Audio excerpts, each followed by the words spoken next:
Bueno, entonces, la máquina de Turing es una idea de Turing. Sí. Entonces, podría haber explicado un poco, pero un segundo. no era que hablaba. Sí, qué tonto. Cuando ya pasé el proyector. Oh no. Más alto tal vez. Es una gran idea.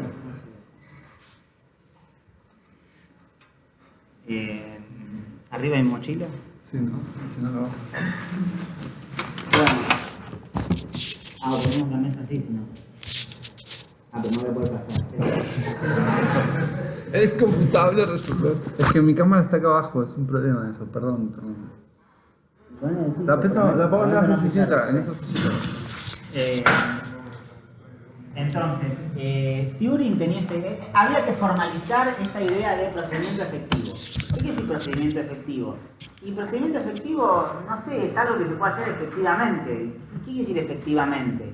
Y hay muchas formas de formalizarlo. Nosotros vamos a ver en la materia distintas maneras de formalizar lo efectivo. Turing tenía esta idea. Él dijo, para mí efectivo es algo que trate de simular lo que hace un ser humano cuando lleva adelante un cálculo complicado. ¿Qué hace un ser humano cuando tiene que hacer una cuenta difícil? Bueno, no la hace mentalmente. Agarra un pedazo de papel y un lápiz y empieza a hacer anotaciones, cálculos auxiliares, ¿no?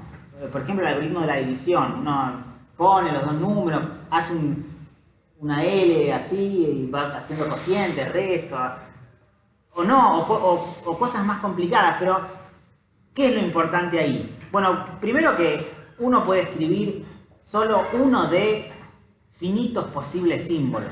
No es que cada vez estoy inventando un nuevo símbolo para escribir en el papel. Uso el alfabeto, los números, símbolos raros como el más, el menos, pero hay finitos símbolos, digamos los que hay en el teclado, o un par más. Eso uno. Otro es que hay tanto papel como haga falta para hacer el cómputo. Si no entra en un papel y sigo en otro papel, ¿no? Bueno, sí, no es un problema. Tampoco es un problema que se acabe el lápiz, tengo otro lápiz. ¿Está bien? Y después, y esto es lo más importante en el modelo de la máquina de Turing, es... parece que ahí no, ahí me tengo que parar.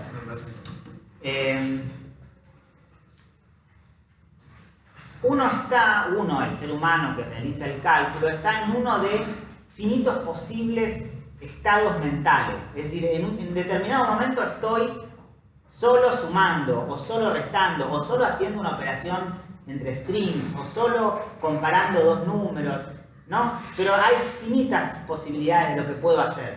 Serían como las primitivas del lenguaje, ¿no? Ahora es más fácil contarles qué es una máquina de Turing porque saben lo que es un lenguaje de programación. Pero cuando Turing define este modelo, no había lenguaje de programación o no había lenguajes de programación universales o tan difundidos también como ahora. Entonces, una máquina de Turing al final se formaliza como un dispositivo que es una cabecita, un cuadradito, que va leyendo una cinta que es infinita en ambas direcciones. Y esa cinta está dividida en celdas. En cada celda se puede escribir solo un símbolo. Y hay finitos símbolos para el que pueda escribir. Esa cinta representa en realidad el papel de la persona que estaba haciendo el... Porque no importa, el papel no hace falta que sea en dos dimensiones. Uno si es bastante cuidadoso puede hacer el cálculo en una tira, ¿no? Es más difícil, claro, pero se puede, no es lo mismo. Y la cinta es infinita en ambas direcciones porque, bueno, hay tanto papel como haga falta. Por supuesto, a lo largo de un cálculo solamente voy a usar finitas celdas de esa cinta de papel, ¿no? De esa cinta dividida en celdas. Y después lo que hace esa maquinita, ese cuadradito, es moverse de a una celda a la vez de acuerdo a lo que está escrito. ¿Y qué hace? ¿Hacia dónde se mueve? O también puede escribir, la cinta ya van a ver. Depende de, bueno, un programa. Y ese programa es finito también. Es decir, que hay un montón de cosas finitas acá. El alfabeto y el programa de la máquina de Turing. Lo que es infinito, aunque nunca se va a poder usar por completo, es la cinta. La cinta es el papel que uno tiene a disposición. Entonces, una máquina de Turing se ve como algo así, es un modelo de cómputo abstracto, no es que hay máquinas verdaderas de Turing. Hay algunas de Lego, si buscan en YouTube, que son... hay alguien que hizo con bloquecitos, armó una máquina de Turing que avanza y retrocede, pero es solamente un juguete, ¿no? Nadie les va a pedir en ningún lugar, en ningún trabajo, que sepan programar una máquina de Turing. ¿Está bien? Aunque sería bueno que sepan, espero que después de esta clase sepan. Entonces, una cosa así. Por ejemplo, fijo que los símbolos que pueden ser escritos en las celdas de la cinta son 0 y 1 nada más. El asterisco quiere decir blanco. También pueden venir en blanco. Inicialmente vienen en blanco, los pedazos de la cinta vienen en blanco. Ya les voy a decir cuáles. La cinta está dividida en celdas, es infinita en ambas direcciones. Asterisco quiere decir blanco y siempre va a ser un símbolo de nuestro alfabeto. L y R van a ser dos símbolos especiales que voy a reservar para left y right, porque van a ver, me va a servir para indicar hacia dónde se mueve la maquinita. Entonces la máquina tiene una cinta y una cabeza. La cabeza es ese cuadradito que está ahí, que lee y escribe solo un símbolo a la vez, lee un símbolo y escribe otro, y después se mueve una celda hacia la derecha o una celda hacia la izquierda. Eso es la máquina. Después tiene un programa que le dice a la máquina cuándo moverse para un lado y qué escribir, ¿no? Pero la arquitectura es esa. Es una cinta y una cabecita. Nada más. ¿Está bien eso? ¿Se entiende hasta acá? Bueno. Entonces la parte más interesante es el programa de la máquina. Esta tabla finita de instrucciones. Te dice qué hacer en cada paso. Y la tabla de instrucciones o programa tiene esta pinta. Bueno, va a ser una tupla, ahora les digo cuál tupla. Antes déjenme decirles que voy a llamar acción a un símbolo o del alfabeto, que eran los símbolos que se podían escribir en la celda, o L o R, uno de esos va a ser una acción, y un símbolo del alfabeto se interpreta como escribir ese símbolo en la posición actual, una L se interpreta como movete a la izquierda, y una R se interpreta como movete a la derecha. Esas son las acciones que puede hacer la máquina. La máquina puede escribir un símbolo, cualquiera del símbolo del alfabeto, o moverse a la izquierda o moverse a la derecha. Esa es la acción de la máquina, en un determinado momento. La tabla de instrucciones es entonces una tupla que tiene una tabla de instrucciones, es un conjunto de tuplas, es decir, un conjunto de este producto cartesiano que tiene un estado, y ahora les tengo que decir que es un estado. Un estado es nada más un conjunto de cosas que se llaman estados, pero es un conjunto finito, ¿está bien? Un conjunto de estados.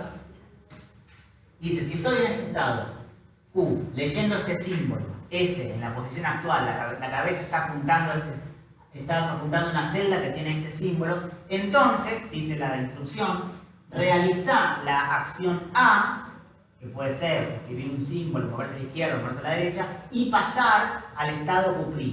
Q' es otro elemento del conjunto Q de estados. Es muy importante que el conjunto Q es finito.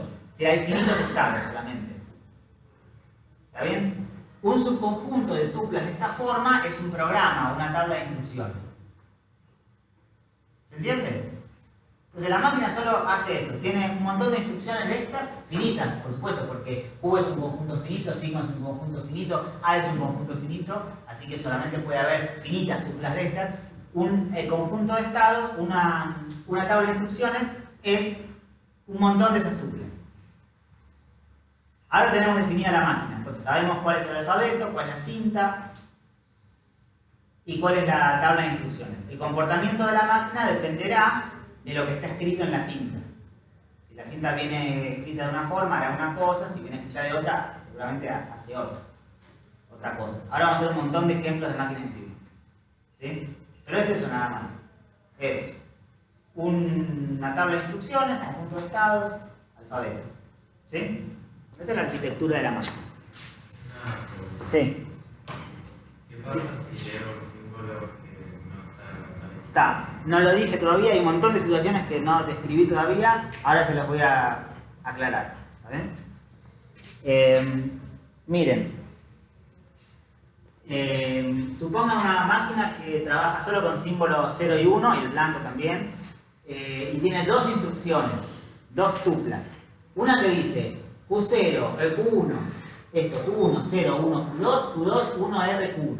Hay una manera de representar esa tabla de instrucciones de forma un poco más entendible, que es a través de autómatas. Uno puede representar, pero es la misma información, no cambia, pero uno puede representar... perdón, eso no viene ahora. Bueno, ahora les digo qué es el autómata. Déjenme primero decirles cómo funciona esa máquina si la cinta fuera esa. Si la máquina estuviese en el estado Q1 leyendo el 0 de esa celda, entonces puede ejecutar esta instrucción, porque esta instrucción le dice, si estás en Q1 leyendo un 0, bueno, escribí un 1 y pasá a Q2. No puede ejecutar esta instrucción, porque esta instrucción le dice si estás en Q2 leyendo un 1, pero la máquina está en Q1.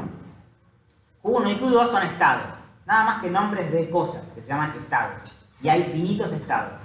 ¿Tá? Entonces, como esta instrucción le dice, si estás en Q1 leyendo un 0, escribí un 1 y pasate al estado Q2, entonces, si uno ejecuta un paso de la máquina, esa instrucción, la máquina cambia a esto, ¿no? La misma cinta, salvo que donde acá había un 0, ahora hay un 1, porque le dijo escribí un 1, ¿no? ¿Está bien eso? Y salvo que no está en Q1, está en Q2 ahora, y claro, porque la instrucción acá le dijo que tenía que ir a Q2. ¿Está bien eso? Y ahora puede o no haber una instrucción que le diga cómo seguir, puede haber más de una instrucción que le diga cómo seguir. En este caso hay una instrucción que le dice cómo seguir, exactamente una, que dice si estás en Q2 leyendo un 1, es justo el caso, ¿ven? Está en Q2 leyendo un 1.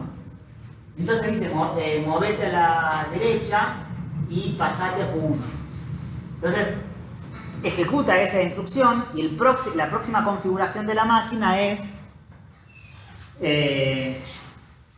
bueno, la misma cinta, ahora sí es la misma cinta, porque la acción fue moverse a la derecha, no fue escribir un símbolo. O sea que no tocó la cinta. La cinta quedó con el contenido que tenía antes, pero la cajita se movió, se desplazó. Se desplazó solo una celda hacia la derecha. Entonces está todo igual, solamente que la cajita está apuntando ahora a esta celda de acá, en el estado Q1, porque la instrucción le dijo que tenía que pasar al estado Q1. Entonces, bueno, y a lo mejor ahora puede o no haber una instrucción que le diga que seguir, puede haber más de una, en fin, ¿está bien? Y sigue ejecutando. Y a lo mejor en algún momento no hay ninguna instrucción que le diga qué hacer. O puede haber dos instrucciones que le digan que haga cosas distintas también, ¿no? Ahora vemos qué hacer con eso. ¿Se entiende cómo funciona? Entonces,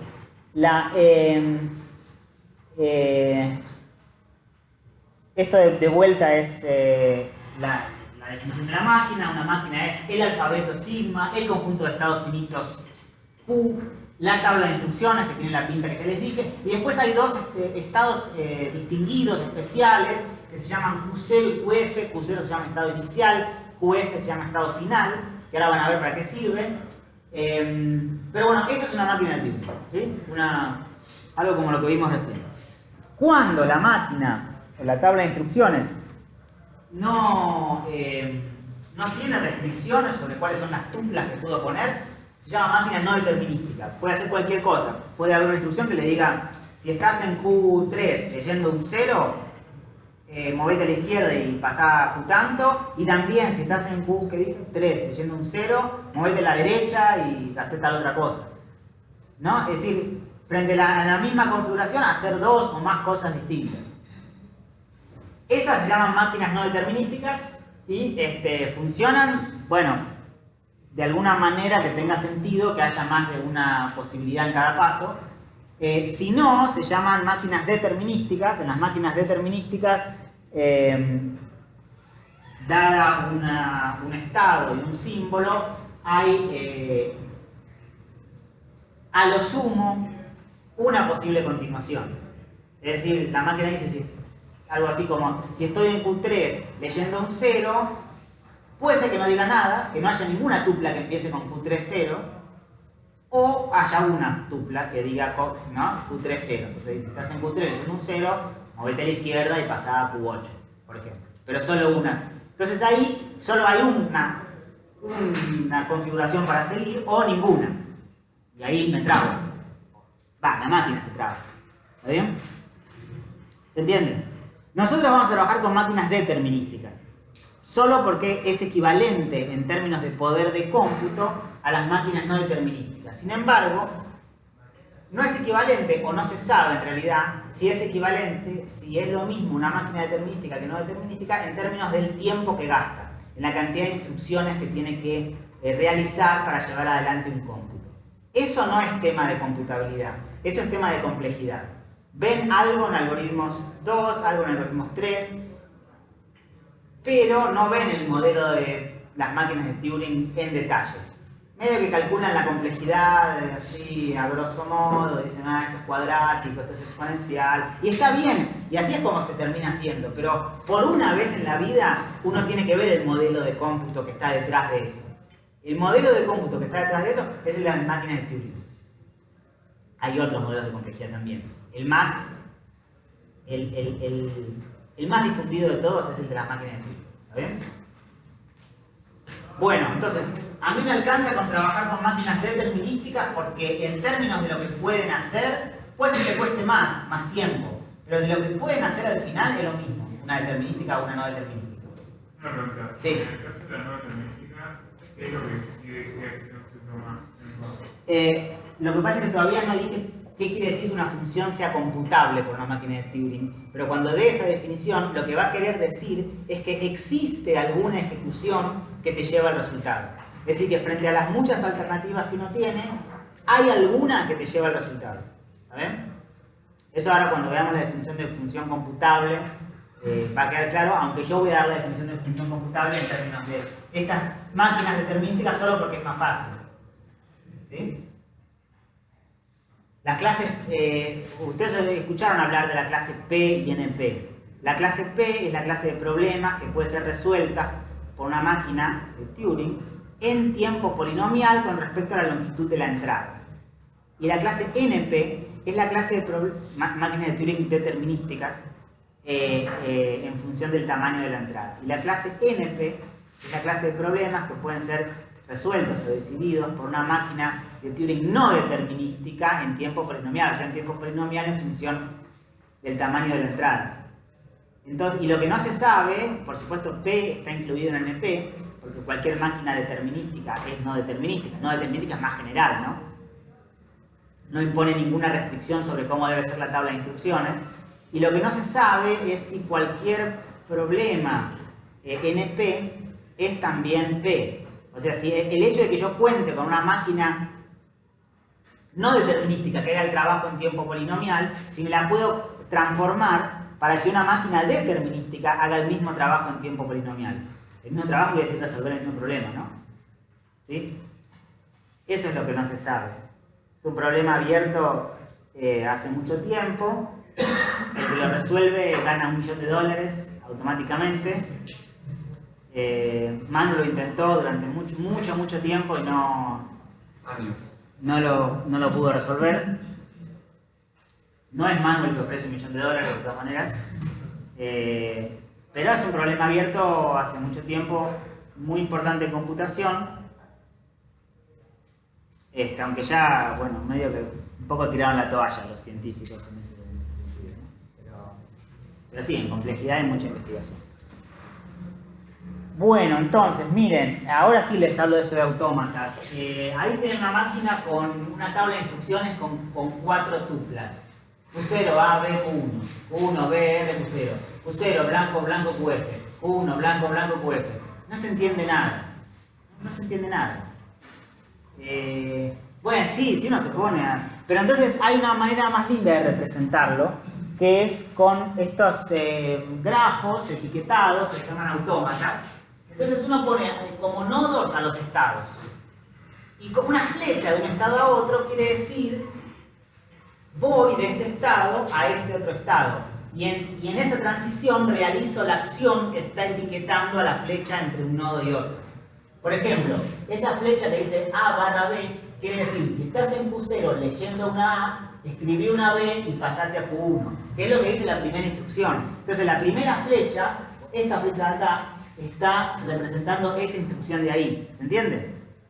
Que dice, si estás en Q0 leyendo una A, escribí una B y pasa a Q1. Si estás en Q0 leyendo una A, escribí una B y pasa a Q1. Ese pasar a Q1 es justamente la transición esta, ¿no? Después, si estás en Q1 leyendo una B, movete a la derecha y pasate a Q0, que es justo lo que dice la segunda instrucción. Esta flecha es la tercera instrucción y esta flecha es la cuarta instrucción. Las flechas son las instrucciones, los nodos son los estados. Eso se llama autómata. ¿Sí? Una manera de entender la maquinita de una forma un poco más agradable. ¿Está bien? ¿Entienden el autómata? Entonces, a partir de ahora, para mí una máquina de tuning es algo así. En vez de escribir las tablas así, que no se entienden mucho, directamente las represento de esta manera. ¿Está bien eso? ¿Y qué hace? Bueno, ¿qué hace? Depende de cómo viene la cinta. Ahora los símbolos no son 0 y 1. En este caso los símbolos son A y B, nada más, o blanco. Entonces, por ejemplo, si la cinta viene de esta manera, la cinta es infinita, por supuesto, siempre les dibujo un pedacito finito de la cinta, y que importa, relevante. Entonces, dice, si está en Q0, y bueno, ¿cuál es la situación? Que está en Q0 leyendo una A. Y bueno, si está en Q0 leyendo una A, entonces tengo que escribir una B y pasar a Q1, ¿no? Entonces, la siguiente configuración es esta, ¿no?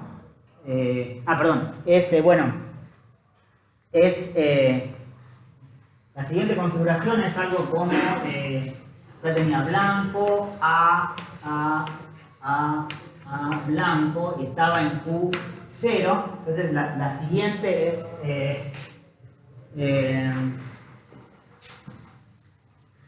esta, acá Q1, ¿no es cierto? ¿Está bien esto? Porque pasaba a Q1 leyendo una B, escribiendo una B.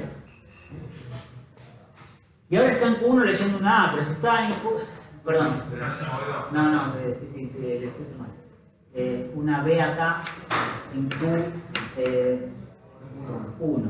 Entonces ahora está en Q1 leyendo una B. Entonces está en Q1 leyendo una B, se tiene que mover a la derecha y pasar a Q0. Q0 era el estado del que partió originalmente. Entonces ahora ya no es esta, es esta. Q0, ¿no? ¿Está bien así? Y entonces ahora es un poco lo que acaba de pasar, solo que está parado en esta A en lugar de estar parado en esta A, que ya no es una A, es una B. Entonces pasa lo mismo, ¿no? Cambia la A por B y pasa a Q1, ¿está bien? Estaba en Q0, estaba así, y pasa y ejecuta la primera instrucción y en vez de estar en Q0 pasa a Q1 y esta en vez de ser una A es una B. Y después ejecuta la segunda instrucción que dice que si está leyendo una B en Q1 tiene que moverse a la derecha a Q0. Entonces estoy en la misma situación que antes, pero parado en otra A. ¿Está bien esto? Bueno, entonces al final, ¿cómo termina esto? Bueno, cambia todas las B por A. ¿Y en qué configuración termina? Bueno, cuando pasa acá a Q0, tiene que ejecutar ahora, esta instrucción, ¿no es cierto? Que le dice que si está en Q0 leyendo un blanco, escriba un blanco, o sea, no haga nada, y pase a QF. ¿No? ¿Se entiende esto? ¿Está bien? Bueno, entonces, si uno hace muchos pasos de la máquina con esta palabra en la cinta, termina con esta palabra en la cinta, ¿no? Y con la máquina en QF. Y si hubiera empezado así, si hubiese sido ese el contenido de la cinta, ¿cómo termina después de muchas ejecuciones?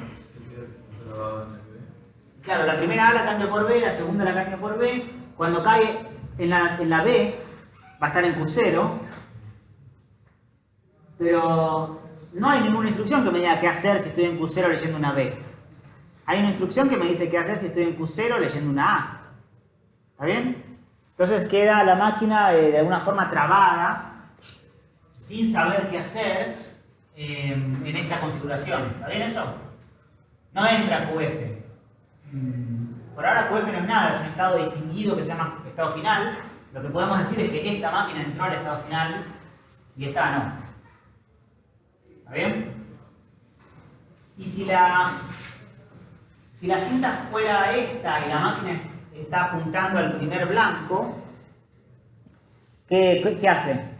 ¿Cómo termina? Claro, queda igual, solo que pasa de QE0 a QF, ¿no? Porque ejecuta esta instrucción de al lado. ¿Está bien eso? ¿Se entiende? Bueno, miren, hay un montón de cosas que no les definí todavía, Por ejemplo, ¿qué pasa en este caso? Bueno, en este caso, le digo, no pasa nada, queda ahí la máquina. ¿Bien? ¿Y alguna pregunta? Sí. Sí. En esos ejemplos, en las cifras, tenés algunos estados en blanco. Por ejemplo, en el primero y en el segundo. Si tuvieras todo escrito por A o B, eso nunca termina. Espera, estados en blanco, ¿qué quiere decir? ¿Que tenés en las celdas tenés un blanco? Claro, en las celdas tenés un blanco, por ejemplo, ahí en los ejemplos, en los extremos tenés blanco. Si tuvieras todo escrito, nunca terminás. Nunca terminaría, claro. Sí. Si fueran infinitas A's a derecha, es cierto, nunca terminaría. Siempre estaría cambiando una A por B, moviéndose a la derecha, una A por B, se mueve a la derecha. Sí, es verdad. Todas esas cosas las voy a definir ahora. Bueno, entonces, como lo que busco en realidad con el modelo de las máquinas de Turing es dar una definición formal de lo efectivo, de lo mecánicamente realizable, tengo que empezar a hablar de qué es lo que va a ser mecánicamente realizable. Lo que va a ser mecánicamente realizable, efectivo, automático, eso van a ser funciones. Funciones matemáticas de números en números, o de tuplas de números en números. Y en principio, esos números van a ser números naturales. Quiero decir cuándo, en qué casos una función de naturales en naturales es efectiva. O cuándo una función de pares de naturales en naturales es efectiva. Y no voy a usar la palabra efectiva, voy a usar la palabra computable. ¿Cuándo una función de naturales en naturales o de tuplas de naturales en naturales es computable? Eso es lo que hay que definir, o eso es lo que queremos definir con máquinas de Turing.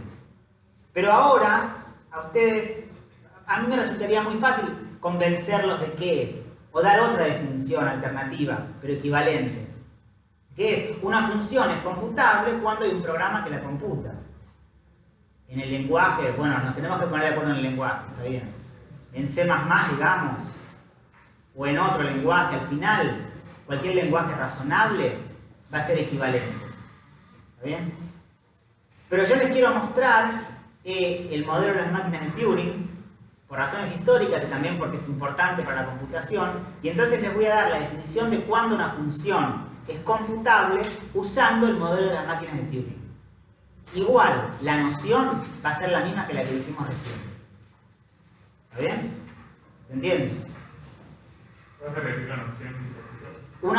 La noción fácil es, una función es computable cuando hay un programa que la calcula. Esa la entienden todos. Hay un montón de, claro, qué lenguaje, qué función de qué en qué, bueno, función de naturales en naturales. Y en esa definición no es importante el tiempo que tome el algoritmo escrito en C++ en resolver la función, y no es importante tampoco la memoria, es decir, hay tanta memoria como haga falta a disposición. ¿Está bien? Sí. El conjunto de funciones computables es el mismo independientemente Sí. del modo de...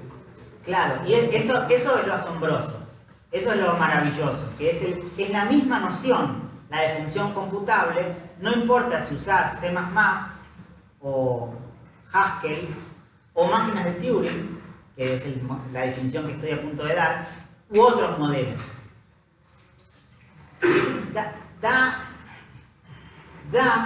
Induce la misma noción. Eso podría sonar raro, ¿no? ¿Cómo puede ser que definiciones que usan modelos tan distintos al final dan la misma noción de función computable? Eso Gödel decía que por eso es una noción epistemológicamente interesante la de función computable, comparable a pocos objetos en la matemática que tienen también definiciones tan distintas pero que dan lugar a la misma noción. Por ejemplo, a la de los números naturales, ¿no? Los números naturales se pueden definir de varias maneras y al final son siempre los mismos, los números naturales. Bueno, un poco pasa lo mismo con la noción de función computable. ¿Está bien? Entonces, ya saben de antemano qué es una función computable. Pero déjenme dar la noción que involucra máquinas de Turing, porque ahí va a estar todo perfectamente definido. ¿Está bien? Entonces, para hablar de función de números naturales en números naturales, primero tengo que hablar de números naturales. Los números naturales los voy a tener que codificar en la cinta. ¿Cómo codifico los números naturales en una cinta? Y hay muchas maneras. Puedo usar el sistema decimal, por ejemplo. Tengo 10 dígitos, del 0 al 9, y después los codifico en decimal. O si soy un poco más amarrete con los símbolos, puedo usar binario. Al final se pueden representar en binario los números naturales, ¿no? Por ejemplo, el 0 es el 0, el 1 es el 1, el 1, 0 es el 2, el 1, 1 es el 3, y así. O si soy todavía más amarrete, puedo usar notación unaria. Palotes. Un palote, 2 palotes, 3 palotes, pero un palote es el 0. ¿Está bien? Un palote es el 0. Sí, porque hay que trabajar con el 0. Quiero trabajar con el 0, podemos sacar el 0 también. Pero está bien, un palote es el 0, entonces 2 palotes es el 1. Y así. Es bastante fácil. Más amarrete en que eso no puedo hacer. Con blanco no puedo porque se me confundirían con los otros blancos que trae la cinta. Así que está bien. Hay dos símbolos en la cinta. El blanco y el palote. ¿Está bien? Así voy a representar a los números. Después, ¿cómo voy a representar a las tuplas de números? Porque al final, si tenía que trabajar con funciones que toman tuplas de números naturales y devuelven un número natural, bueno, tengo que codificar las tuplas. Y las tuplas las codifico muy fácil. Simplemente pongo un número, blanco, otro número, blanco, otro número. Esa es una terna, por ejemplo. ¿Sí? Entonces, dado un número, el número x natural, x barra es la codificación en palotes, en notación unaria. O sea, x más un palote. Los palotes son los unos ahí, ¿está bien? Y una tupla, la tupla x1 xn se codifica como blanco, codificación de x1, blanco, codificación de x2, blanco, codificación de xn, blanco. ¿Está bien? Eso es fácil. Miren, igual puse ejemplos. El 0 se representa como un palote, el 3 se representa como 4 palotes, la tupla 1, 2, el par 1, 2 se representa como blanco, codificación de 1, blanco, codificación de 2, y la tupla 0, 0, 1 se representa como blanco, 1, blanco, 1, blanco, 1, 1. Va 1, palote, lo mismo. Este símbolo. ¿Está bien? ¿Se entiende eso? Bueno, ven, es fácil la materia. Y ahora, la noción de función parcial. En este momento, ¿quiénes son matemáticos acá? Hay algunos que no se animan a decirlo. ¿En serio? ¿2 nomás? ¿3? ¿Cuántos levantaron? Bueno, acá algunos matemáticos se ofenden y se van, abandonan la materia, y es porque tenemos que trabajar con funciones parciales, que es más o menos lo mismo que ya saben que es una función, solo que en algunos casos, para algunos argumentos, la función se puede indefinir. Nada más que eso. Lo que pasa es que el matemático no está acostumbrado a eso. El matemático definiría la función en un subdominio para que no se indefina. Pero nosotros definimos en principio, queremos que la función tome como posible argumento cualquier tupla de naturales. Digo, fijada una dimensión, una caupla. Solo que para algunas de esas cauplas la función se puede indefinir. Y vamos a definir una notación especial para la indefinición. ¿Sí? No pasa nada, es lo mismo. No cambia nada, pero necesitamos trabajar con esos casos, porque son los casos interesantes para la computabilidad. ¿Está bien? Los computadores no se enojan con esto, pero los matemáticos a veces sí. Bueno, así que vamos a trabajar con funciones parciales.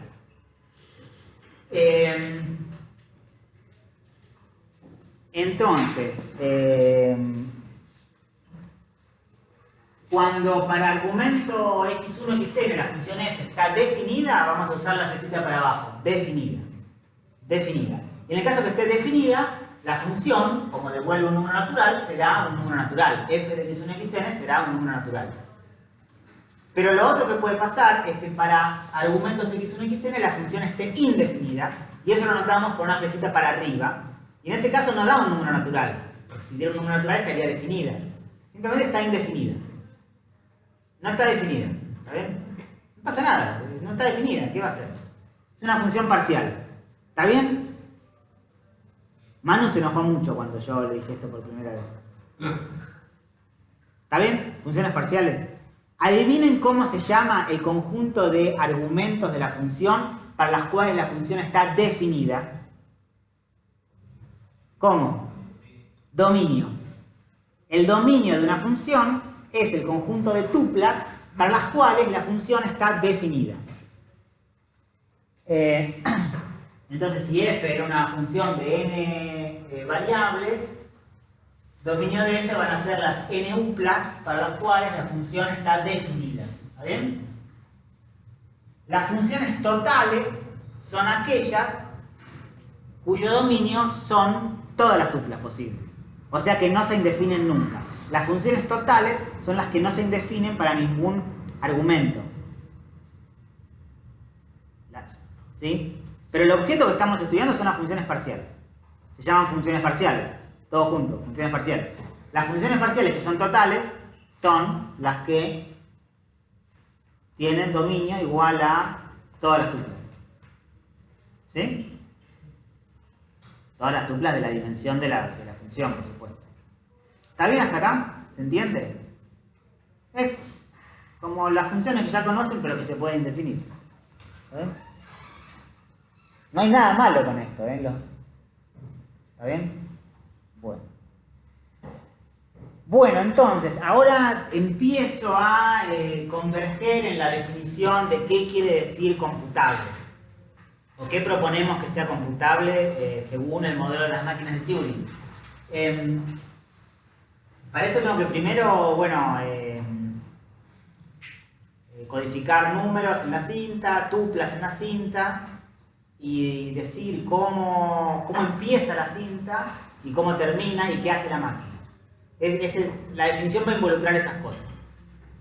Una función de n variables, f, ¿es Turing computable? Si existe una máquina de Turing, alguna máquina de Turing determinística, porque es más fácil, pero es lo mismo, podrían sacar el determinístico, podrían sacar el no determinístico, sería lo mismo. Existe una máquina de Turing determinística con un alfabeto de 2 símbolos, blanco y palote, tal que siempre que la máquina empiece con esta configuración, esa cinta que está ahí, esta cinta tiene infinitos blancos para allá, infinitos blancos para allá. Y acá la codificación de la tupla x1, xn. Y la máquina empieza en el último blanco de la tupla y en Q0. Si para cualquier x1, xn empiezo la máquina en esa configuración, la arranco en Q0, arranca y la máquina empieza a hacer cosas. No sé, hace cosas en la cinta, ya van a ver, vamos a ver ejemplos ahora de máquinas de Turing, pero qué sé yo, cambia ceros por palotes, palotes por ceros, se mueve, va, viene, borra todo lo que había, pone otras cosas, qué sé yo, hace algo. Y en algún momento pasa esto. Si la función en x1, xn estaba definida, entonces en algún momento la máquina para en esta configuración. Acá, de acá para allá hay cosas en la cinta, pero un blanco. Basura, cosas que quedaron, o no, todos blancos, no importa. De acá para allá hay cosas en la cinta, no importa qué, pero acá hay un blanco. Y acá tiene que venir la codificación del resultado, o sea, de f de x1 xn. Y la máquina está en QF, avisando que paró, porque QF va a querer decir paré. Y el resultado, ¿dónde hay que ir a buscarlo? Y de la máquina hacia atrás, hacia la izquierda, hasta encontrar el primer blanco. La cantidad de palotes que hay ahí codifica el resultado de la función, pone la función de x1 xn. Esa es la manera que tiene la máquina de computar el resultado de la función. Lo deja escrito en la cinta. En la misma cinta sobre la que trabaja, es un lío, porque usa la misma cinta para hacer cálculos auxiliares y además para dejar el resultado. Bueno, hay que ver, hay que arreglárselas, qué sé yo. ¿Está bien? Pero la otra posibilidad es que la función estuviera indefinida. Y en ese caso, la máquina no tiene que entrar nunca a un estado final, porque estaría avisando que hay un resultado, que la función da un número. Y como la función está indefinida, entonces la máquina nunca tiene que entrar, tocar, pasar por el estado QF. La máquina puede hacer lo que quiera, salvo entrar al estado QF. Puede quedarse escribiendo palotes, puede quedarse en Q3 en un loop, puede... Bueno, no hay muchas más cosas que pueda hacer, qué sé yo. Tampoco puede... No sé, escribir cosas, no sé, ¿qué va a hacer la máquina? Pobre, muchas cosas no puede hacer. ¿tá? Pero nunca puede, no puede entrar a QF, porque si entra a QF estaría anunciando que paró el cómputo, que entonces habría que ir a buscar el resultado a la izquierda de la cabeza. Entonces, una función parcial es computable. Yo acá puse Turing computable para reforzar que estoy usando el modelo de Turing, el modelo de máquinas de Turing. Es computable cuando existe una máquina de Turing que hace este trabajo. Del mismo modo que les dije antes, una función es computable cuando existe un programa que la calcula. ¿Se entiende esto? En esta última definición de que existe un programa que la calcula hay un montón de cosas que no dije, qué programa, en qué lenguaje, cuál es una regla de juego, Bueno, acá sí están completamente especificadas las reglas de juego. Una máquina ya saben qué es, ¿ven? ¿Se entiende esto? Dijimos cómo codificar, números, tuplas. ¿Está bien? Bueno, miren, uno podría pensar en este momento que esto está bien, es muy lindo, pero que no sirve para nada porque cualquier función es computable. Cualquier función es computable. La suma, no sé, o el doble. Y entonces siempre va a haber una máquina que la calcula. Fibonacci, ¿cuál? La función que dado n devuelve el enésimo primo. ¿O cuál? La función exponencial. ¿Ven que son todas computables? Pero te quedas ciclando de un lado a otro. Está bien. No, bueno, o esas también. Sí, funciones que se indefinen siempre, o funciones que se indefinen para los números pares y para los otros de a cero. Y aún considerando la indefinición en las reglas de juego. Bueno, y no, sucede que no todas las funciones son computables. Eso lo vamos a ver la próxima clase, la otra. Es fácil ver que no todas las funciones son computables, pero no lo voy a dar ahora, lo voy a dar en la clase que viene o la otra. Pero por ahora créanme que no todas las funciones son computables. ¿Está? Sí. A partir de los casos en los cuales la máquina no termina, ¿no podría uno así definir las entradas para las cuales no está definida y decir que todo es computable? A ver, uno puede hablar de función computable o no solo basándose o estudiando funciones totales. No hay nada especial, no es por culpa de la indefinición que haya funciones no computables.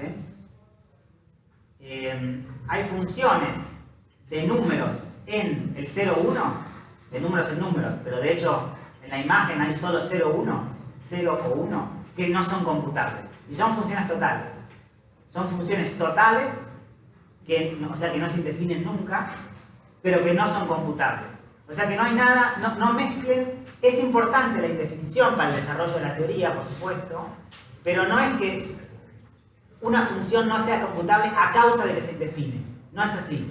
Hay ejemplos de funciones estrictamente parciales que no son parciales computables y ejemplos de funciones totales que no son computables también. ¿Sí? Todo esto lo vamos a ver con lujo de detalle más adelante en la parte de computabilidad. ¿Sí? Déjame que avance y vemos si más adelante respondo a tu pregunta. ¿Está bien? Entonces, créanme, hay un montón de funciones no computables.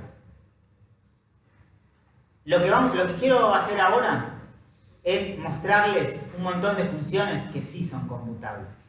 Eso por ahí es más fácil, porque una función es computable cuando hay una máquina que la computa, una máquina de Turing que hace el trabajo que tiene que hacer para calcular la función. ¿Está bien? Por ahora, entonces, en esta clase me conformo con eso y más adelante vamos a ver los casos interesantes y que esa es la parte jugosa de la teoría de cuáles son las funciones no computables. Entonces, miren, la función constante 0. La función constante 0 es una función que no importa cuál sea la entrada, el argumento, da 0. Bueno, miren, hay una máquina que la computa y por lo tanto la función constante 0 es una función computable. ¿Está bien? Es una función parcial que además es total, porque la función constante 0 no se indefine nunca, ¿no? Bueno, miren, la La máquina hace esto miren. Voy a hacer un ejemplo. ¿Qué input le pongo? 6. 1, 2, 3, 4, 5, 6, 7. Para este caso justo está bien, porque van a ver. Ese es el 6 codificado en la máquina de Turing. Entonces la máquina tenía que empezar acá en Q0, ¿se acuerdan? Así se codificaba. Tiene que arrancar en esa configuración. Entonces la máquina dice, esta puede ser otra, esta es la que a mí se me ocurrió. Está en Q0, dice, si estás leyendo un blanco, obvio que está leyendo un blanco adelante, al principio siempre está leyendo un blanco, así es como empieza la máquina. Movete a la derecha a Q1. Entonces se mueve, bueno, acá viene otro blanco, ¿no? Vienen todos blancos a la derecha y también blancos a la izquierda. Entonces se mueve a la derecha a Q1, ¿ven? Q1, ¿está bien eso? Y después dice, si estás en Q1 leyendo un blanco, sí, estoy en Q1 leyendo un blanco, porque había muchos que vienen todos blancos para allá, escribí un palote y movete a Q2, y pasate a Q2. Escribí un palote y pasa a Q2. Está así ahora la máquina, ¿está bien eso? ¿Sí? Esta parte no queda filmada. No importa. Sí, sí. No queda filmado yo diciendo algo, pero no. El audio sí. Y si está en Q2 leyendo un palote, obvio que está en Q2 leyendo un palote, yo forcé las cosas para que así sean, se pasa a QF. Ven, entonces ahora tengo que analizar la cinta de acuerdo a cómo había que analizar. Falta un paso. Ah, sí. Falta un paso de derecha. A Q2. ¿Cómo era? Te mueves a la derecha y Me muevo a la derecha a QF, gracias. Sí. Bueno, por suerte no salió filmado eso. Después lo cortamos.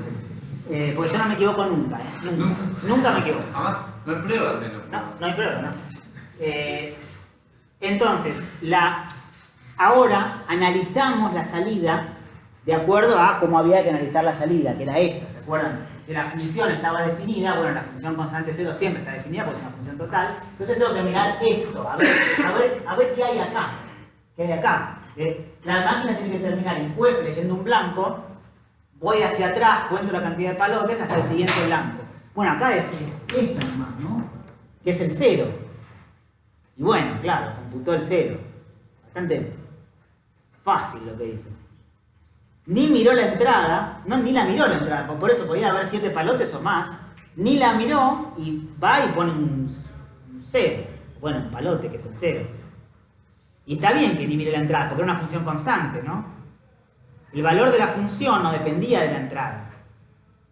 Bueno, entonces esta máquina computa la función constante 0. ¿Entienden por qué?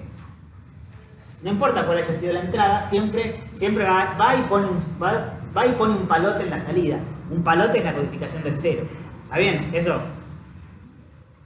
Fácil, ¿no? ¿Todos entendieron? Bueno, miren. Entonces la función constante 0 es computable. Esta es la función sucesor. La función que dado un x devuelve x más 1. Y van a ver que también es computable. Entonces tiene que haber una máquina que, bueno, la compute la función. Esa es una posibilidad, ¿no? A ver, bueno, vamos con este mismo ejemplo. Entonces, empezaba acá en Q0. Está en Q0 leyendo un 0, un blanco. Bueno, bien. Entonces dice, si estás en Q0 leyendo un blanco, pone un palote y pasa a Q1. Entonces pone un palote y pasa a Q1.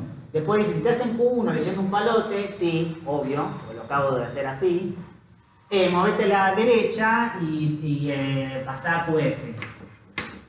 Y entonces ahora hay que mirar esto, que es la salida, que tiene un palote más que el original. Acá tampoco miró la entrada, pero un poco de casualidades por cómo codificamos las cosas, ¿no? La función sucesor sí depende de la entrada, no es una función constante.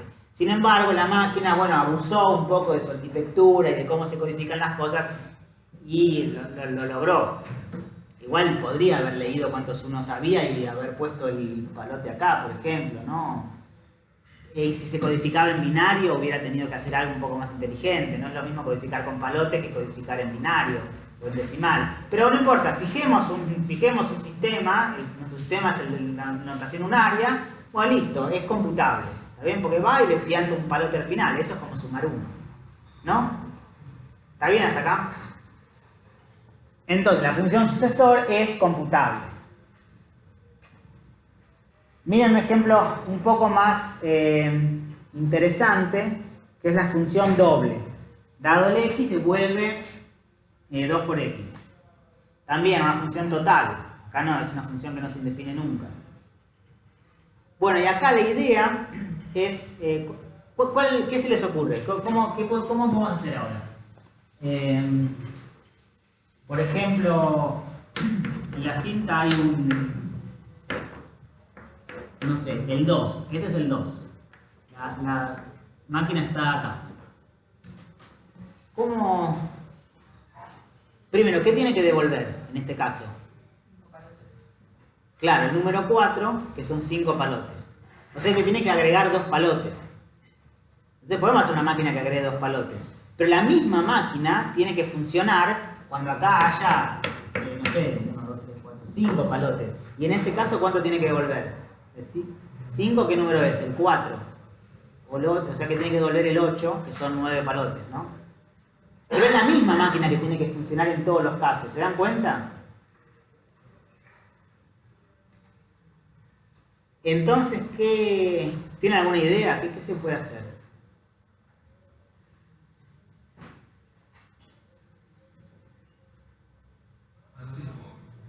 Avanzar, ver qué hay, después, no sé, siguiendo esa idea, ¿no? Avanzar un poquito, y después como volver, Claro. hasta encontrar el asterisco de nuevo y escribir del otro lado, Claro. y volver. Exacto, ese es el tipo de cosas que hay que hacer. Pero además se tiene que ir acordando por dónde iba, cuál es la parte que ya leyó del input y cuál es la parte que le falta leer. Es decir, uno está tentado como a tachar, ¿no? Empezar a tachar, este uno ya lo leí. Bueno, pero podemos tachar, es poner un blanco arriba de un 1, ¿no? Entonces uno puede hacer una cosa así. Hay muchas maneras, ¿eh? A mí se me ocurre, creo que es como, se los voy a contar ahora, pero si no es un equivalente, es hacer una cosa así. Por ejemplo, básicamente por cada palote que leo acá tengo que escribir 2 del otro lado. Y después, no sé si uno más o uno menos, pero básicamente es duplicar la cantidad de palotes, dijimos, ¿no? Porque es para 3, 3 es el 2, o sea que hay que poner 5 palotes. ¿No? Digo, multiplicar por 2, salvo por la mala elección de que el 0 es un palote, sería duplicar la cantidad de palotes, ¿no? Entonces, lo que puedo hacer es, vengo acá, o a lo mejor, no sé de dónde empezar a tachar, pero mi idea es, tacho este y pongo 2.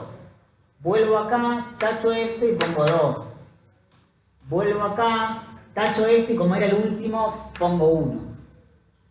¿No? Eso funcionó, hay 5. Vamos a ver si eso mismo funciona acá. ¿Y si pones el último, poner 2? Bueno, sí. Sí, claro, pongo 2 y borro 1. ¿Qué me preguntó? Sí, podría ser también, claro, pongo 2. Está bien, no, puede ser, a lo mejor, claro, cuando ya no hay nada para tachar, vengo y borro el último, eso podría ser, ¿sí?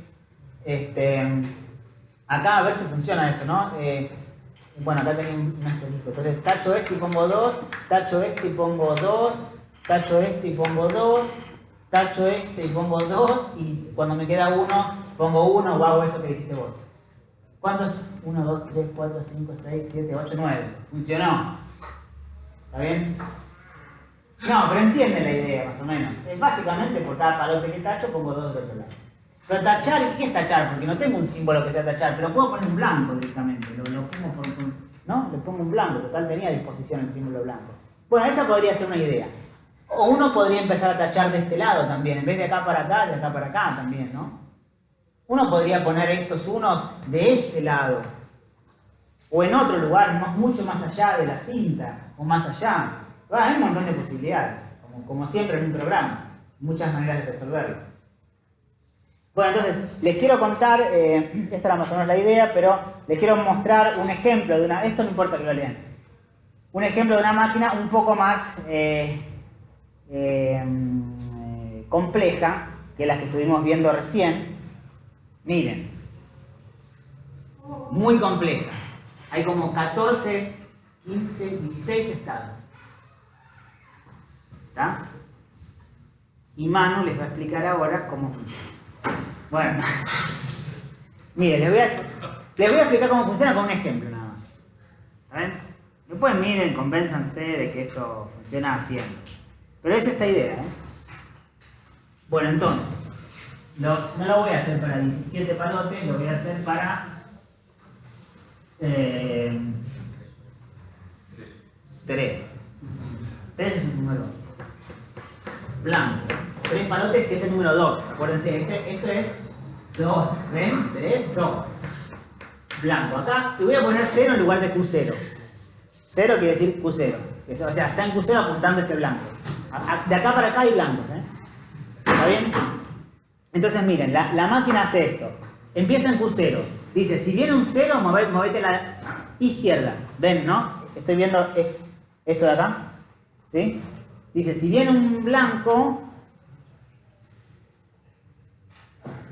Si viene un blanco, movete a la izquierda. ¿Está bien? ¿Me siguen? ¿Ya están quemados? No, a Manu le encanta. No a la izquierda, a Q1.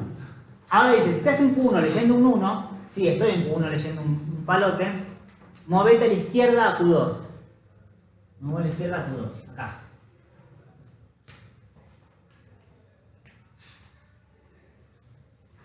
Tal vez 2 palotes serán muy poco. Bueno, vamos a hacerlo así, está bien. 3 palotes. A Q2. Entonces estoy acá, ¿no? Ahora hay 2 posibilidades. O estoy leyendo un blanco o estoy leyendo un palote. En este caso estoy leyendo un palote. Eso lo que va a querer decir es que va a haber que hacer una ejecución del ciclo. ¿Ven? Todo esto de acá es un ciclo. ¿Ven? Es un ciclo en el sentido de programas y es un ciclo en el sentido de grafos.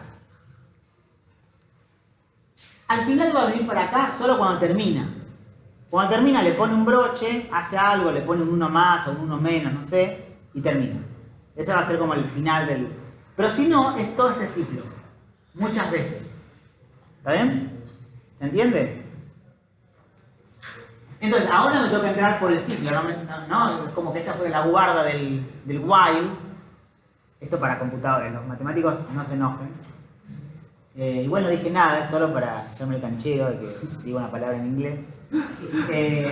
Y entonces me toca entrar por acá. ¿Por qué? Porque estoy leyendo un palote. Entonces dice, si estás en Q2 leyendo un palote, sí, movete a Q3 y escribí un palote donde antes había un palote. O sea, no escribas nada, pero movete a Q3. Muy bien. Ahora ven que hay este loop acá, en Q3. Entonces, ese loop lo que hace es, mientras venga un 1, movete a la izquierda, pero seguí siempre en Q3. Mientras venga un 1, movete a la izquierda, izquierda, izquierda, izquierda, siempre en Q3. Acá, acá, acá. ¿Está bien eso? Ahora estoy en Q3 pero leyendo un blanco. Si estás en Q3 leyendo un blanco, movete a la derecha, dice. Entonces, ¿ven lo que hice hasta ahora? Me pasé todos los palotes y detecté dónde terminaban esos palotes. Ahora retrocedo 1. Creo. O no sé, bueno, a ver qué hace. Si estoy en Q3 leyendo un blanco, movete a la derecha y pasá a Q4. Me muevo a la derecha a Q4. ¿Está bien eso? Si estás en Q4 leyendo un palote, como es el caso, escribí ahí un blanco. En ese momento está tachando. Está bien, está tachando de allá para acá entonces. Yo en el ejemplo que les puse hace otra cosa, es lo mismo. Entonces, ahora en este momento, al ejecutar esta instrucción, está tachando el primer palote del input, de la entrada. Entonces acá pone un blanco y pasa a Q5. ¿Está bien esto? Q5. En Q5 ahora está leyendo un blanco, obviamente, porque lo acaba de poner. Y entonces lo que tiene que hacer es moverse a la derecha. Se mueve a la derecha a Q6, acá. Y acá viene otro ciclo que dice, mientras venga un palote, movete a la derecha y seguí siempre en Q6. Derecha, Q6, derecha, Q6, derecha, mientras vengan palotes. Entonces lo hace acá, lo hace acá, lo hace acá. ¿Está bien? Termina acá. leyendo un blanco pero en Q6. Pero si está leyendo un blanco en Q6, lo que tiene que hacer es moverse a la derecha. O sea, ahora se dispone a escribir 2 palotes por el que tachó. A cambio del que tachó va a escribir en lo que queda del ciclo, acá hasta volver acá, 2 palotes, bueno, y volver a su posición inicial. ¿Sí? ¿Me van siguiendo acá el ejemplo? Entonces ahora estoy en Q6 leyendo un blanco. Q6, viene un blanco, me muevo a la derecha. Bueno, acá vienen un montón de blancos, ¿no? No los escribí, pero... me muevo a Q7. Y en Q7 dice, mientras vengan palotes, movete a la derecha. Ahora no hay palotes. Pero en la segunda iteración, acá va a empezar a haber palotes. De este lado. ¿Sí? Porque van a estar los pares de palotes que pongo por cada uno que tacho de este lado. ¿Se entiende esto? Entonces ahora este ciclo no hace nada. No hay palotes para avanzar a la derecha. Así que simplemente como está en Q7 leyendo un blanco, dice que si está en Q7 leyendo un blanco, escribe un palote, y este es el primero de los 2 palotes que va a escribir, y pasa a Q8, así, ¿ven esto? Q8 dice, si está leyendo un palote, movete a la derecha a Q9, si estás leyendo un blanco, escribí un palote a Q10, y este ya está, ya escribió 2 palotes, y ahora tiene que volver a la posición inicial para retomar el ciclo. Lo que tiene que hacer entonces es volver a pararse acá. Y para pararse acá, lo que tiene que hacer es, bueno, saltearse un montón de palotes y moverse a la derecha. O sea, mientras venga un palote, moverse a la derecha y quedarte siempre en Q10. Acá Q10, Q10, Q10. Y después dice, de Q10 pasar a Q0. O sea, si viene un blanco, escribí un blanco y pasar a Q0. Y ahora estoy igual que antes, solo que este palote lo taché por un blanco, y acá en lugar de haber todos blancos hay 2 palotes. ¿Se entiende esto? ¿Seguro? Entonces, déjenme hacer por lo menos el principio de la siguiente iteración, para que vean que esta parte, este Q7 acá se termina ejecutando. Entonces dice, bueno, yo sé que es un poco largo, pero porque una vez en la vida, yo lo veo muchas veces en la vida, porque cada vez que doy lógica, pero ustedes una vez en la vida lo tienen que ver, una máquina de Turing funcionando. Es aburridísimo para mí, pero para ustedes también. ¿Está bien? Está en Q0, leyendo un blanco, me muevo a la izquierda, a Q1. Estoy en Q1 leyendo un 1, me muevo leyendo un 1, me muevo a la izquierda a Q2. Estoy en Q2 leyendo un 1, entonces no entro por acá, entro por acá. Estoy en Q2 leyendo un 1, escribo un 1 y paso a Q3. 3. Díganme si hago algo mal. Mientras venga un 1, mientras venga un palote, a la izquierda. A la izquierda, bueno, hay un solo palote. 3. Viene un blanco. Me muevo a la izquierda, no, a la derecha Q4. Voy acá. Viene un 1, sí. Escribo un blanco, en este momento tacho otro palote. Y me muevo a Q5. Q5, viene un blanco. Me muevo a la derecha, a Q6. Mientras vengan unos, quédate en Q6 y movete a la derecha. Hay uno solo. Viene un blanco. Movete a Q7. Mientras vengan palotes, quédate en Q7, pero movete a la izquierda, a la derecha. ¿Ven? Ahora sí hay que hacer algo. Q7, Q7, Q7. ¿Ven? ¿Está bien? Ahora estás en Q7, pero viene un blanco. Sí. Entonces, escribí un palote y pasate a Q8.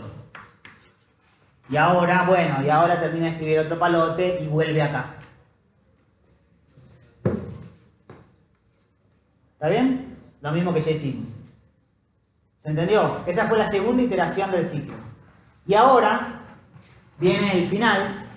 Está en Q0, viene un blanco, movete a la izquierda Q1, viene un palote, movete a la izquierda Q2, pero ahora están leyendo un blanco. Entonces no viene por acá, viene por acá. ¿Y qué hace? Bueno, lo que va a hacer es poner un palote más acá. un único palote y ahí termina. Miren, viene un blanco, movete la derecha a Q11. Viene un 1, movete la derecha a Q12. Claro, tiene que saltearse ese 1 que vio. Viene un blanco, movete la derecha a Q13. Ahora se tiene que saltear todos los 1 que ya puso. Mientras estés viendo un 1, movete la derecha y siempre quedate en Q13. 13, 13, 13, 13, 13. 13. ¿Está bien? Estás en Q13 leyendo un blanco, escribí un palote y pasa a Q14. Y bueno, viene un palote, movete a la derecha a QF. Está bien blanco, ¿eh? Y ahora uno interpreta el resultado acá. Este es el resultado. 1, 2, 3, 4, 5 palotes, que es el 4, que es el doble de 2. 2 había sido en la entrada, ¿ven? Ya quedó borrada, pero era un 2, ¿se acuerdan? Entonces, esa es la gracia de la máquina, que tiene una memoria. La memoria es la misma cinta, que es donde además se codifica la entrada y la salida. Pero pedazos de la cinta se usan para memoria, para memorizar cosas, cálculos auxiliares. En este caso, fui destruyendo la entrada controladamente para saber cuántos palotes del otro lado en la salida tenía que escribir. Pero no hay salida y entrada, son distintas porciones de la misma cinta. ¿Entienden? ¿Se entendió esto? ¿Hay alguna pregunta? Bueno. ¿Cuál es la? Tengo memoria del corto plazo. No me acuerdo cuál es la pregunta. No. Eso está dicho en la definición acá. Si no llega a esta configuración, no cumple esta condición. Y para que una función sea computable, tiene que cumplir esta condición. También esta en caso de que exista. Tiene que cumplir las dos condiciones. Si la máquina hace otra cosa, cualquier otra cosa, no entra QF, escribe otra cosa, se cuelga, no sé, no está pasando lo que pido para garantizar que una función sea computable. Para que una función sea computable, tengo que elegir una máquina que funcione de esta manera. Hay máquinas que funcionan de otra manera. Esas no las miro, no me interesan. Me interesa buscar una máquina que funcione de esta manera. ¿Se entiende? Lo que no vimos todavía es ejemplos de máquinas que computen funciones parciales, o sea que realmente sea importante esta condición. Ahora vamos a ver un ejemplo de una máquina que tiene que reproducir la indefinición. Es decir, tiene que en algún caso colgarse. Colgarse quiere decir nunca entrar a QF. Ahora vemos un ejemplo de eso. Por ahora estuvimos solo viendo ejemplos de funciones totales. Es una máquina Sí. que representa, que se puede, digamos, igual las funciones computables, ¿no? Claro, sería una función parcial computable, exacto. Sí, ahora vamos a ver un ejemplo de eso. Sí. La máquina tiene que copiar la función en los casos de definición y en los casos de indefinición también. La máquina tiene que hacer lo mismo que la función. Miren esta función parcial, estrictamente parcial, ¿no? Es una función que devuelve x cuando x es par y se indefine si no. Esa función parcial es computable, es una función parcial computable. ¿Por qué? Ya van a ver, porque hay una máquina que copia a la función. Es decir, cuando el input es par, devuelve x, y cuando el input es impar, la función se cuelga, la máquina se cuelga. La máquina se cuelga. Cuelga quiere decir que nunca entra a QF, que nunca entra al estado QF, el estado final. Cualquier cosa que haga, menos entrar al estado QF. Cualquier cosa. Pero en los casos en que el input es par, la función debe entrar a QF y debe devolver, bueno, X en este caso. ¿Está bien esto?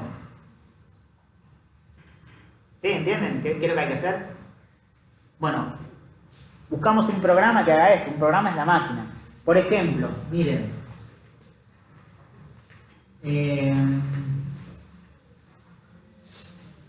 Vamos a ver un caso en que la función se deba definir y un caso en que la función se deba indefinir.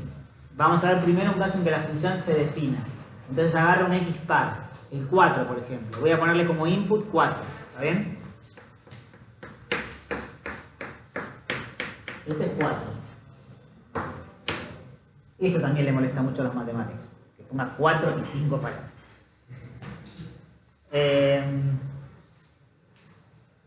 Miren, empieza en Q0 acá. Q0. Leo un blanco. Es una máquina que cuenta paridad, de alguna manera. Lleva cuenta de la paridad. Y si te resulta que era par, entonces, bueno, nada, deja la entrada y se para donde hay que pararse. Y si es impar, no entra QF. Entonces, empieza en 0. Empieza en Q0 leyendo un blanco, se mueve a la izquierda, a Q1. Este 1 siempre lo pasa, y pasa a la izquierda a Q2. Pero ahora viene este ciclo, que solo se mueve con los unos y siempre hacia la izquierda. Lo que pasa es que si se mueve, bueno, una cantidad de par, va a ser tac tac y va a quedar en Q2 y entonces va a poder seguir. Pero si se mueve una cantidad impar, va a quedar acá y no va a poder seguir. Esa es la idea. Entonces, en este caso, se mueve a la izquierda a Q4, se mueve a la izquierda a Q2, se mueve a la izquierda a Q4, se mueve a la izquierda a Q2. ¿Ven esto? Y ahora está en Q2, acá, leyendo un blanco. Entonces, eso quiere decir que contó par, anunció par. La máquina quedó en el estado de que era par el número. Sí, porque primero se pasó un 1 y después contó 4 palotes. Y entonces acá, en Q2, lo único que tiene que hacer es volver acá y terminar. Es decir, bueno, si está leyendo un blanco, movete a la derecha, a Q3. Y después simplemente mientras vengan palotes, movete a la derecha en Q3, Q3, Q3, Q3, Q3, Q3, Q3, Q3. ¿Está bien eso? Y después si estás en Q3, si viene un blanco, escribí un blanco y pasa a QF. Y entonces la salida, bueno, no la tocó, la entrada nunca la tocó, así que la salida es la entrada. En el caso en que la entrada fuera par, o sea que hubiera una cantidad impar de unos, de palotes, entró a QF y computó lo que había que computar, que era la entrada, porque la salida tiene que ser la entrada en ese caso, por la definición de la función. Ahora miren qué pasa si había un palote de más o de menos, es decir, una cantidad par de palotes, 1, 2, 3, 4, 5, 6, este es el número 5, que es impar. Entonces pasa esto. Empieza en Q0, se mueve a la izquierda a Q1, de vuelta cuenta paridad, ¿no? El primer 1 se lo pasa, es decir que Q1 pasa a Q2 y a partir de ahora empieza a contar paridad. Está en Q2, después en Q4, después en Q2, después en Q4, después en Q2, después en Q4. Y no sabe cómo seguir, es decir, acá se colgó. No entra, en todo caso, no entra QF. Eso es lo importante. No entra nunca, no pasa por QF. Eso, decimos, se indefine la máquina. O se cuelga, o se traba. ¿Sí? Y es lo que había que hacer, porque en ese caso la función se indefinía. Como la función se indefinía en ese caso, la máquina se tiene que colgar. Es decir, la máquina no puede entrar a QF. ¿Se entiende? Entonces, esta función parcial, que se indefine en unos casos y se define en otros, es parcial computable. Porque hay una máquina que la copia tal cual. Cuando se define, la máquina entra en QF y devuelve el resultado, y cuando la función se indefine, la máquina se cuelga. O sea, nunca entra a QF. ¿Se entiende esto? ¿Sí? Sí.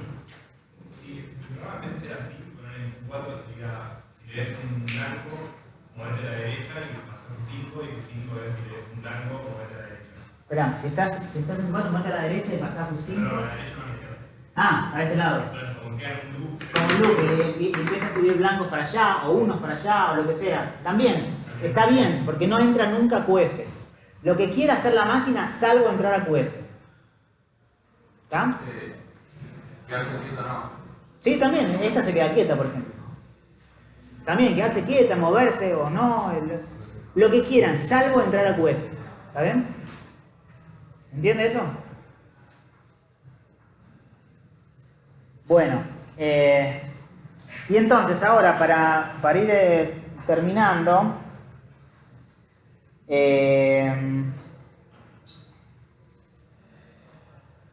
miren, la noción que dimos de función parcial computable fue dada con lujo de detalle. Entré bastante en los detalles. No les terminé de definir formalmente cómo funciona la máquina de Turing, pero me creyeron bastante bien con la descripción que di. Se podría hacer eso un poco más formal, pero está todo bastante cerrado.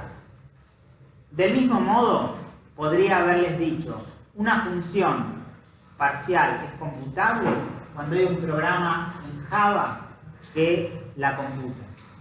Tendría que aclarar algunas cosas.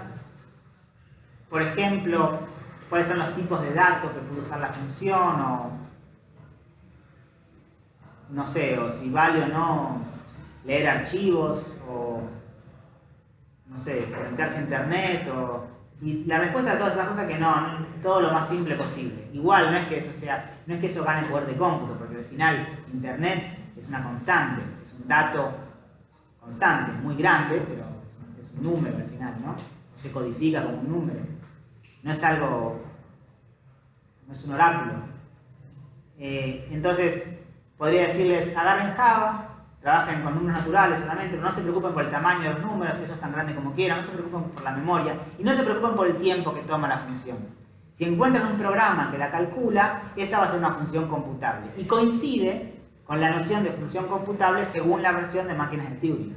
O podría haberles dicho, no tomen Java, tomen C o Haskell, y va a dar la misma noción. Una función es computable, según lo que les expliqué en esta clase, si, solo si, existe un programa en C o en Haskell que resuelve la función, siempre teniendo en cuenta que no es importante el tiempo, no es importante la memoria, hay tanta como haga falta.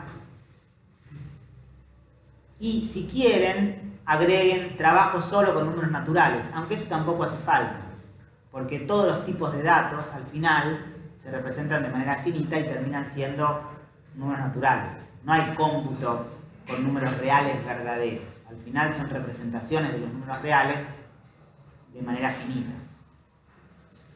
Eso da siempre la misma noción y se puede probar, no es difícil. Alcanza con ver que cualquier instrucción en Java se puede copiar en una máquina, y que cualquier cosa que es una máquina se puede copiar en Java, o reemplacen Java por el lenguaje que quieran. Esto de alguna manera da una cota superior a lo que se puede computar. Lo que se puede computar es lo que puede hacer una máquina de Turing, o cualquiera de estas variantes equivalentes. Si hay cosas que no puede computar, funciones que no puede computar una máquina de Turing, entonces tampoco la van a poder programar en estos lenguajes o en otros modelos. Existen infinidad de modelos de cómputo equivalentes. Algunos están pensados para humanos, los lenguajes de programación, otros son modelos matemáticos que están pensados para razonar sobre el cómputo, las máquinas de Turing o los modelos que vamos a ver en la materia, que no son estos. Pero el lenguaje, el assembler, está pensado para que ejecute una máquina, pero son todos equivalentes en el sentido de que una función es computable en un modelo si, solo si, es computable en el otro. Lo que sí existen, por supuesto, son lenguajes menos expresivos que las máquinas de Turing. ¿Sí? Por ejemplo, un lenguaje que tenga ninguna instrucción y no puede hacer lo mismo que una máquina de Turing, porque no puede armar programas, porque no tiene instrucciones. Y si tiene solo una instrucción, como una asignación de una constante a una variable, y tampoco puede hacer muchas cosas.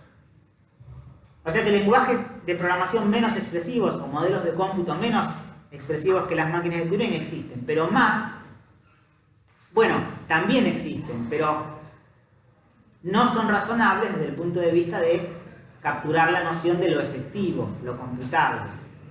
Por eso son estos los lenguajes de programación y no otros. Unos que tengan unas instrucciones raras, que uno no sepa bien qué hacen, pero que terminan resolviendo algo que no es computable según las máquinas de Turing. ¿Entiende? Esto de que